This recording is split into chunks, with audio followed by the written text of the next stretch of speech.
Access Minnesota. Issues that matter to you. Access Minnesota brings you the newsmakers and the stories that shape our everyday lives, with analysis from University of Minnesota faculty experts. Welcome to Access Minnesota. Coming up later in the show, reporter A.J. Holler continues with the second part of our series on racial segregation in Minnesota's public schools. A.J. talks with Myron Orfield, Executive Director of the University of Minnesota's Institute on Race and Poverty.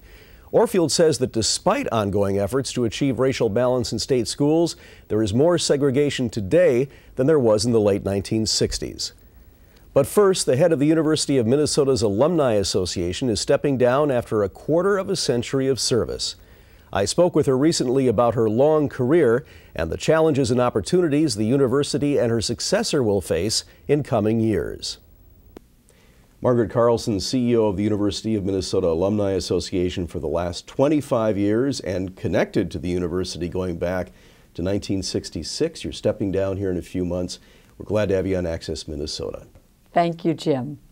Margaret, when you were hired as CEO of the UMAA back in 1985, you were the first woman at the University of Minnesota to hold that position and the first woman in the Big Ten to hold such a position. Tell us about your first meeting with your male Big Ten colleagues and why they were so surprised when you announced that your major focus at the Alumni Association was going to be advocacy. Well, my Big Ten colleagues have been a source of information and inspiration through the years. But that first meeting with my 9 male colleagues was, shall we say, interesting.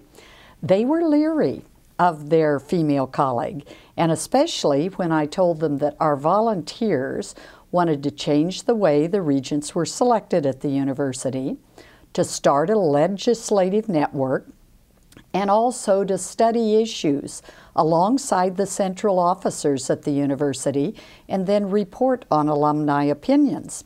So my colleague from Purdue looked me in the eye and said, "And how long do you think you'll have your job?" Well, it evoked laughter, of course, because advocacy was a foreign concept in alumni work. Most activities focused on pride and spirit and education and career services. So this was novel. But I'm very proud to say that we did everything that we said we would do. And now alumni advocacy is understood, it's appreciated, and it's practiced in a number of public institutions across the country. What prompted you to see advocacy as your main focus at the UMAA? Well, this Alumni Association, founded in 1904, was actually founded on advocacy. But those efforts waxed and waned through the years. I finished a PhD in Educational Administration and Public Policy, and I was convinced that the Alumni Association could mobilize alumni as ambassadors for the university. And I had family roots that made me sure of that as well. My mother, Catherine Shughrue, was a state legislator for 14 years after she finished her career in higher education. And I saw up close and personal, through her experiences, that people devoted to a cause could affect public policy. The Alumni Association was forced to move out of Morrill Hall, the university's administration building, in the early 1990s. Now, the plan was to move the UMAA into an off-campus building with the University Foundation. Tell us about that. Yes. Well, there always has been, there always will be a need for space on campus. So the decision makers had what they thought was a good idea. And there was a new building on the other side of the freeway from campus, and they had suggested that the Alumni Association and the University of Minnesota Foundation move into that building. But the volunteers and I were fearful that if we moved off campus, the dream of building an alumni center would never happen. And so what we did, we sublet space in Kaufman Union. Now that was before it was renovated, and we were on the 5th floor in a space that had been a ballroom and a billiards room. And it was hot in the summer because there was no air conditioning. It was cold in the winter because it was single pane windows. But we loved it because we were on campus. And it really wasn't very long before the University of Minnesota Foundation decided they too needed to be on campus. And they became our partners in building the Alumni Center. And how did those efforts evolve into the eventual construction of the McNamara Alumni Center? Well, two key volunteers and future presidents of the Alumni Association led the way. Larry Lauka, a developer, and Fred Friswold, a financial guru.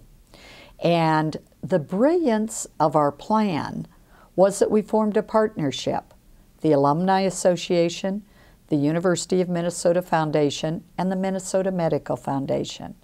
And we built the $46 million building. It's space for our offices and the Board of Regents. It's also a destination space in the Twin Cities for special events, weddings, retirement parties, memorial services, conferences, and benefits. And in the 10 years since this building has been opened, we have hosted more than 7,000 events. Margaret, looking back at your 25-year tenure as CEO of the Alumni Association, what would you say was your biggest accomplishment? It would be the McNamara Alumni Center. I was a partner with Fred Friswold and Larry Lauka. I called us the Three Musketeers, and our developer was Tom LaSalle. And not only did we build the building, we also had outdoor enhancements close to the building, the plaza, Scholars Walk, the Wall of Discovery, the Regents Wall. And this space has been so successful that we're actually doing a $10 million addition to the McNamara Alumni Center, which will be opened in the summer of 2010. Efforts to bring football back to campus received a major boost when the Alumni Association made the initial large contribution of $1 million. Was that decision at the time at all controversial?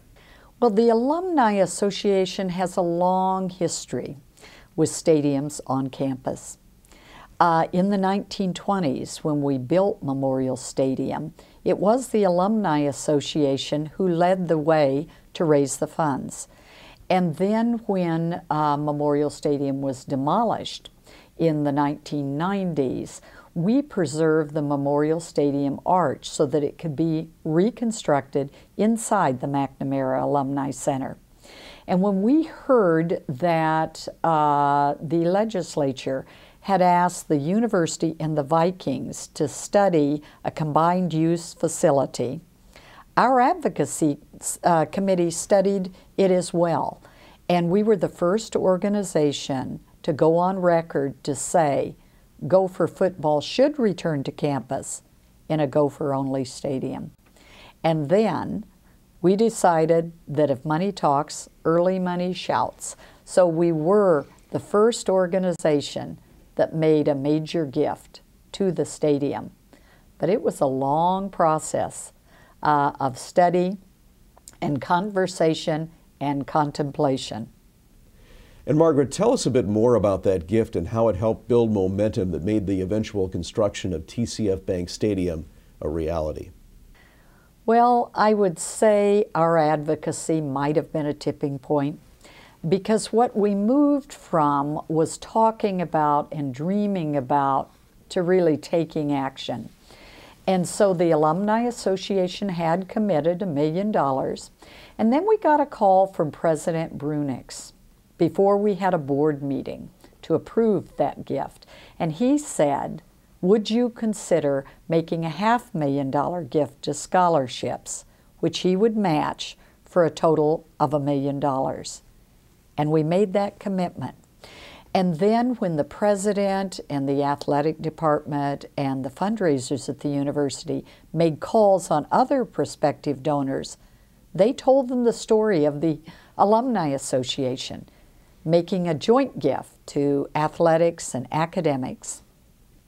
And I'm proud to say that when the fundraising was completed, $90 million had been raised for the stadium, and $45 million for academics at the university. When Access Minnesota returns, we'll hear more from retiring U of M Alumni Association CEO Shughrue Carlson.